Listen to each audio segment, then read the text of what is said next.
નમસ્કાર વિદ્યાર્થી મિત્રો, સ્વાગત છે તમારું મેથ્સ એન્ડ ઇંગ્લિશ યુટ્યુબ ચેનલમાં. આજે આપણે ધોરણ 7ના અસાઇનમેન્ટમાંથી ગણિત વિષયમાં પ્રકરણ નંબર 13ના ખરા ખોટાનો અભ્યાસ કરીશું. પ્રશ્ન નંબર 1, લંબઘનનો પડછાયો વર્તુળ મેળવી શકાય.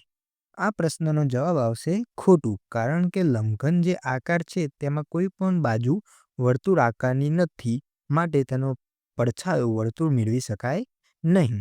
ત્યારબાદ બીજો પ્રશ્ન, આઈસ્ક્રીમ કોન એ 3D વસ્તુ છે. આ પ્રશ્નનો જવાબ આવશે સાચું, કારણ કે જે આઈસ્ક્રીમનો કોન છે તેને 3 પરિમાણ હોય છે, કારણ કે તેનો આકાર છે શંકુ આકારનો, એટલે તે 3D વસ્તુ છે. પ્રશ્ન નંબર 3, જોકરની ટોપી એ 3D વસ્તુ છે. આનો જવાબ પણ આવશે સાચું, કારણ કે જોકરની ટોપીનો આકાર હોય છે શંકુ આકાર, માટે તે 3D વસ્તુ છે. પ્રશ્ન નંબર 4, ઘનનો પડછાયો ષટકોણ હોઈ શકે. હવે ઘન છે તેની જે બાજુઓ છે ક્યાં તો ચોરસ આકારની હોય અથવા તો લંબચોરસ આકારની હોય. હવે ચોરસ અથવા તો લંબચોરસનો આપણે પડછાયો પાડીએ તો તે ચોરસ મળવાનો અથવા તો લંબચોરસ મળવાનો. ષટકોણ કદી પણ મળશે નહીં, માટે ચોથો જે પ્રશ્ન છે તે આવશે ખોટું. ત્યારબાદ 5મા નંબરનો પ્રશ્ન, નોટબુકનો પડછાયો ગોળ મળે. હવે નોટબુક હોય ક્યાં તો ચોરસ આકારની હોય ક્યાં તો લંબચોરસ આકારની હોય, તો ચોરસ અને લંબચોરસનો પડછાયો ક્યારે પણ ગોળ મળે નહીં, માટે 5મા પ્રશ્નનો જવાબ આવશે ખોટું. પ્રશ્ન નંબર 6, ચતુષ્કોણ એ 3D આકૃતિ છે. હવે ચતુષ્કોણને માત્ર 2 જ પરિમાણ હોય છે, એક એની લંબાઈ હોય અને એક એની પહોળાઈ હોય, તો ચતુષ્કોણ પણ 2D આકૃતિ છે, 3D આકૃતિ છે નહીં, માટે છઠ્ઠો પ્રશ્ન છે એ ખોટો છે. ત્યારબાદ પ્રશ્ન નંબર 7, લંબઘનને 12 શિરોબિંદુ હોય છે.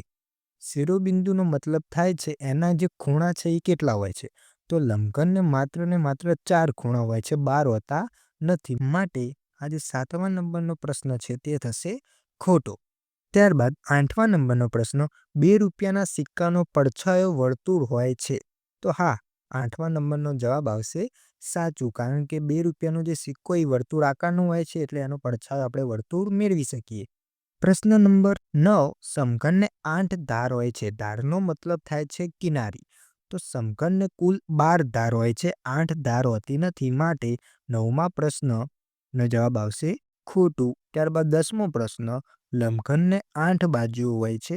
તો લંબઘનનો તમે આકાર જોશો તો એમાં કુલ બાજુઓ હશે 6, 8 બાજુઓ હોતી નથી, માટે 10મા પ્રશ્નનો જવાબ આવશે ખોટું.